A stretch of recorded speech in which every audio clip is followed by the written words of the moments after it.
اتنے عرصے کے بعد بڑھاپے کا بیٹا حضرت خلیل کو ملا. پہلے حکم ہوا وادی ذی زرع میں چھوڑاؤ، چھوڑا ہے. اب بچہ 8 سال کا ہوا یا ایک روایت میں 13 سال کا ہوا. اب حکم نامہ جاؤ بیٹے کو ملو. مالک کھلونے لے جاؤں، کہا نہیں، ایک چھری لے جاؤ، ایک رسی لے جاؤ. حضرت خلیل اللہ چھری لیتے ہیں، رسی لیتے ہیں، اور وہاں سے فلسطین سے سفر کرتے ہوئے مکہ المکرمہ میں یہاں پہنچتے ہیں اور اپنی زوجہ سے ملتے ہیں، بچے کا ماتھا چومتے ہیں.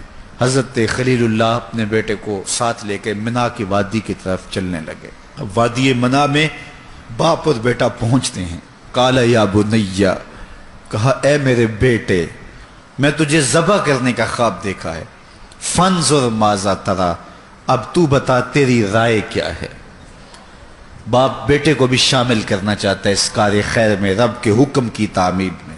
آج اگر باپ یہ کہے تو بیٹا کیا کہے گا؟ باپ ہو سفاک ہو، کیا بولتے ہو؟ توازن عقلی تو ٹھیک ہے، لیکن یہ فیضان نظر تھا یا کہ مکتب کی کرامت تھی. سکھائے کس نے اسماعیل کو آداب فرزندی. کہا اے بیٹے اب تو بتا تیری رائے کیا ہے. اب بیٹا خاموش ہو جاتا، اس کی خاموشی بھی رضا ہوتی. السکوت من الرضا، کہتے ہیں خاموشی بھی رضا ہوتی ہے. لیکن بچے نے جو جواب دیا ذرا قرآن کے لفظوں میں سنیے. قال یا ابت، اے میرے ابو. جب تحائف دے رہا ہو باپ بیٹے کو، جب بیٹے کا ماتھا چوم رہا ہو باپ، جب بیٹے کو باہوں میں سمیٹ رہا ہو، جب پیار بھری مست نگاہوں سے دیکھ رہا ہو، اس وقت تو بیٹا کہے میرے ابو، بڑی بات ہوتی ہے. لیکن باپ اسے ذبح کرنے کی بات کر رہا ہے. اس مرحلے بیٹا کیا کہہ رہا ہے؟ یا ابت، اے میرے ابو. اللہ اکبر. یہ نہیں کہتا ہے میرے ابو یہ نہ کریے گا، کس طرح آپ مجھے ذبح کریں گے. باپ نے کہا میں ذبح کرنا چاہتا ہوں. بیٹا یہ بھی کہہ سکتا یا ابا تذبح، ہاں ابو مجھے ذبح کر لیجئے. ذبح کے جواب میں ذبح یہ کامل جواب تھا، لیکن بیٹے نے کامل نہیں اکمل جواب دیا. باپ نے کہا میں ذبح کرنا چاہتا ہوں، بیٹے نے یہ نہیں کہا ہاں ذبح کر لیجئے. بیٹے نے کہا ذبح کیا ہے؟ یا ابا تفعل ما تؤمر، ابو ذبح کیا ہے؟ جو بھی کرنا ہے کرو. میرے بدن کو آگ لگانی ہے پھر بھی حاضر ہوں، ٹکڑے کرنے ہیں پھر بھی حاضر ہوں. اللہ اکبر. یا ابا تفعل ما تؤمر، اے میرے باپ جو بھی حکم ہے رب کا دیر نہ کیجیے. رہی بات میری، مشکل تو بڑا کام ہے، لیکن ستجدنی انشاء اللہ من الصابرین. آپ دیکھیں گے تڑپوں گا بھی نہیں، صبر کر کے دکھاؤں گا. اللہ اکبر. باپ اور بیٹے نے منا کی وادی میں یہ بات طے کر دی. دونوں جب راضی ہو گئے، کس بات پہ راضی ہو گئے؟ باپ بیٹا بیٹھے تھے دفتر میں، یہ فلاں کوٹھی خرید لیں اس پہ راضی ہو گئے، فلاں ماڈل گاڑی کا خرید لیں باپ بیٹا اس پہ راضی ہو گئے. نہیں، باپ ذبح کرنے پہ راضی ہو گیا، پتر ذبح ہونے پہ راضی ہو گیا. باپ نے بیٹے کو پیشانی کے بل لٹایا کہ بیٹے کا منمونا چہرہ میرے سامنے نہ ہو.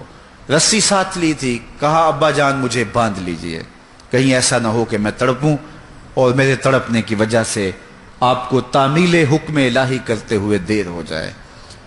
اور پھر کہا کہ اپنی آنکھوں پہ بھی پٹی باندھ لیں، کہیں میرا چہرہ آپ کے تعمیل حکم میں رکاوٹ نہ بن جائے. آنکھوں پہ حضرت خلیل پٹی باندھ رہے ہیں اور بیٹے کے ہاتھوں کو، بازوؤں کو اور ٹانگوں کو رسیوں سے جکڑ دیا گیا. باپ نے ہاتھ میں چھری پکڑی تو حضرت اسماعیل بولے ابا جان رکیے. کیا ہوا؟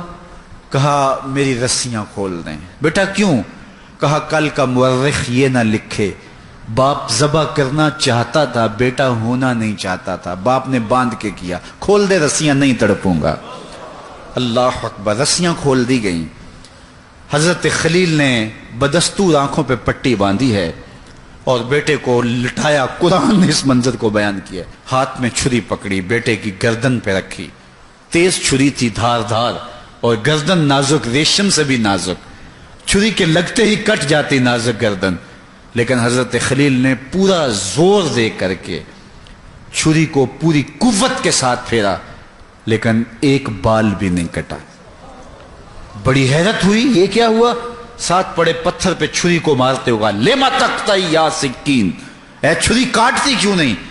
چھری نے آواز دی خلیل مجھے کاٹنے کا کہتا ہے، جلیل کہتا ہے خبردار ایک بال بھی کاٹا تو. دوبارہ استغفار پڑا، اور چھری کا کونا حلق پہ رکھ کے پورا وزن اس کے اوپر ڈال دیا، گلا کٹ گیا، خون بہنے لگا۔ حضرت خلیل اللہ دل ہی دل میں شکر بجا لا رہے ہیں کہ اتنا بڑا کام تھا بیٹے کو ذبح کرنے کا، شکر ہے رب کے حکم پہ میں وہ کر گزرا۔